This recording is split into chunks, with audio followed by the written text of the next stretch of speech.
Hello दोस्तों, mechanical study में आपका स्वागत है। जैसा आप सब लोगों ने डिमांड करी थी कि बच्चू सिंह फौजदार सर आए हैं यहाँ पे और हमारे साथ है ना, मतलब एक्सपीरियंस शेयर करें अपना मेंस के लिए। और बच्चू सर को पहले तो हम बहुत शुभकामनाएं देना चाहते हैं, बहुत बहुत बधाई हो सर को। सर को गुड़िया हुई है, thank you thank he is blessed with A baby girl. तो हमारी टीम की तरफ से, मैकेनिकल स्टडी फैमिली की तरफ से, आप सबकी तरफ से हम सर को बधाई देना चाहते हैं।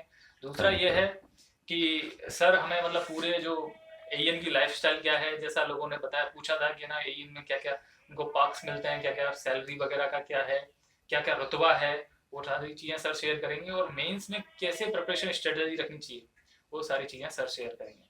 अपने बिजी शेड्यूल में से सर ने थोड़ा सा टाइम निकाला हमारे लिए, हम बहुत शुक्रगुजार थैंक हैं सर। Thank thank you. ठीक। हेलो दोस्तों, पहले तो मैं आपको जो मेंस प्री में क्वालिफाई करेंगे उनके लिए पहले से ही शुभकामनाएं देता हूं। अभी जैसा कि अब हम शुरुआत करते हैं। फर्स्ट ऑफ ऑल मैं कुछ लोगों की क्यूरीज थी कि एम्स की जॉब कैसी है, प्रोफाइल कैसा है, करते क्या हैं, तो इसके बारे में क्या सैलरी स्ट्रक्चर है, तो ये सब सारी चीज़ें मैं आपको अभी बताऊंगा।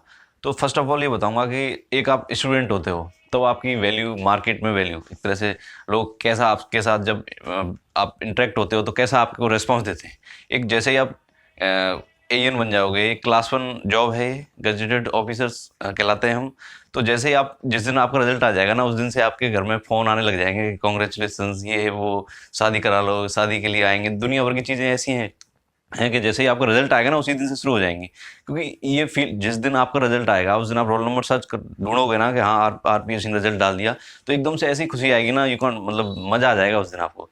एकदम लाइफ चेंज हो जाएगी उस दिन से ही आपका एक अलग से अंदर ही एक स्टैंडर्ड मेंटेन हो जाएगा कि हाँ यार, अब मैं गजेटेड ऑफिसर हो गया।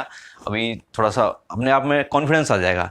जहाँ भी जाओगे, जिससे भी आप इंटरेक्ट होगे, तो वहाँ वो आपको अच्छा, एकदम अच्छा रिस्पॉन्स देंगे लोग। आप पहले से आगे से आपको आगे आगे आपको आपसे बातें करेंगे, आपके साथ इंटरेक्शन करेंगे। तो ये सब सारी चीज़ें होती हैं।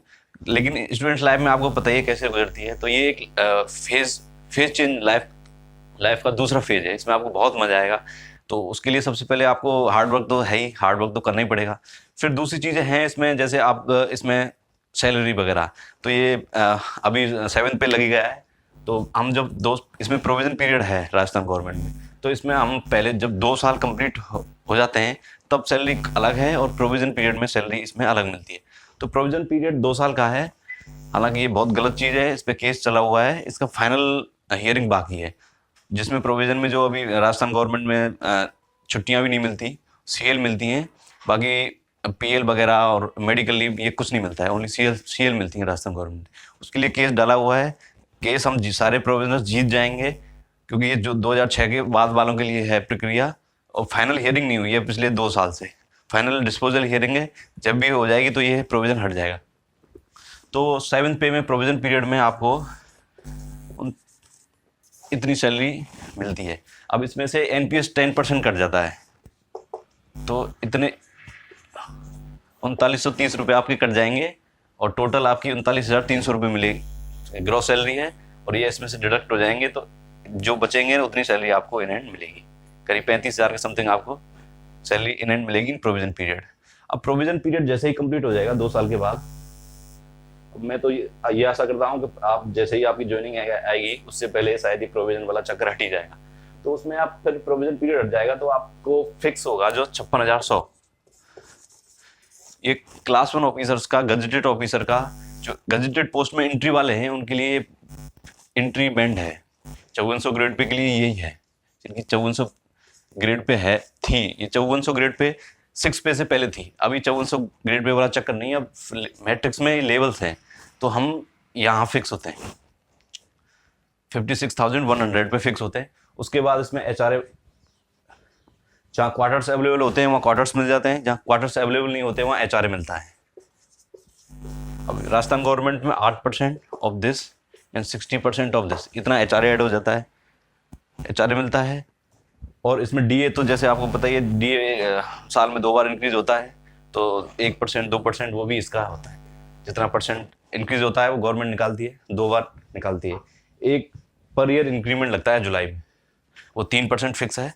वो भी इस बेसिक पे का 3% आपको इंक्रीमेंट मिलता है। वो इसमें ऐड हो जाता है, तो ये इंक्रीज होती जाती है। और बाकी सारी ये जो HRA हैं और बाकी DA है, वो सारा ये जो डी इंक्रीमेंट इसमें ऐड होके उस पर निकलता है, सारी चीज़ें HRA और ये सब उसी पे निकलता है। तो ये आपका सैलरी स्ट्रक्चर की बात हो गई। अभी इसमें आपकी वर्किंग कैसी है, लाइफ स्टाइल कैसी है। अब इसमें अब जैसे मैकेनिकल इंजीनियर्स हैं, मैकेनिकल वालों के लिए PhD ऑप्शन रहता है, PhD में वैकेंसी रहती है एक WRD में।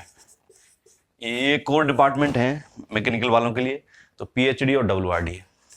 देखो PhD में पता ही होगा वाटर सप्लाई है, पूरी ड्रिंकिंग वाटर सप्लाई है, और WRD वाटर रिसोर्स डिपार्टमेंट है। इसमें जितने भी डैम्स हैं, जो वाटर स्टोरेज है, वो इसमें है। तो इसका ये डिपार्टमेंट है, ये इरिगेशन पर्पज़ है। इसमें इरिगेशन वाली सारी है ना, वो ये डील करता है WRD। स्टोरेज और इरिगेशन WRD का काम है। PhD का public health and engineering department, इसका काम है पब्लिक की हेल्थ से जुड़ा जो भी पानी है ना, वो इसके अंडर है। इसलिए इसका नाम भी, लोग कई बार पूछते हैं पब्लिक हेल्थ इंजीनियरिंग कैसे है, क्योंकि पानी है वो पब्लिक की डायरेक्ट हेल्थ को अफेक्ट करता है, इसलिए इसका नाम पब्लिक हेल्थ इंजीनियरिंग किया हुआ है। काफ़ी ये एक चीज़ ये मैं बता दूँ, ये इंटरव्यू में पूछते हैं। कई लोगों से RBS में भी पूछा था कि ये कई लोग क्या है, इसको वाटर वर्क्स बोलते हैं। पुराने टाइम पे वाटर वर्क्स था इसका नाम। तो कई लोगों से, हमारे बैच वालों से पूछा था कि PhD नाम कैसे पड़ा, क्योंकि पब्लिक हेल्थ एंड इंजीनियरिंग, जन स्वास्थ्य एंड अभियांत्रिकी विभाग। तो लोग बाग स्वास्थ्य से संबंधित पूछते हैं कि मेडिकल डिपार्टमेंट है। तो फिर हमको तो जैसे पहले पता कर लिया था, पब्लिक, क्योंकि पानी है पब्लिक की हेल्थ से डायरेक्ट जुड़ा हुआ है, डायरेक्ट हेल्थ, पब्लिक की हेल्थ को अफेक्ट करता है, इसलिए पब्लिक हेल्थ इंजीनियरिंग इसका नाम पड़ा।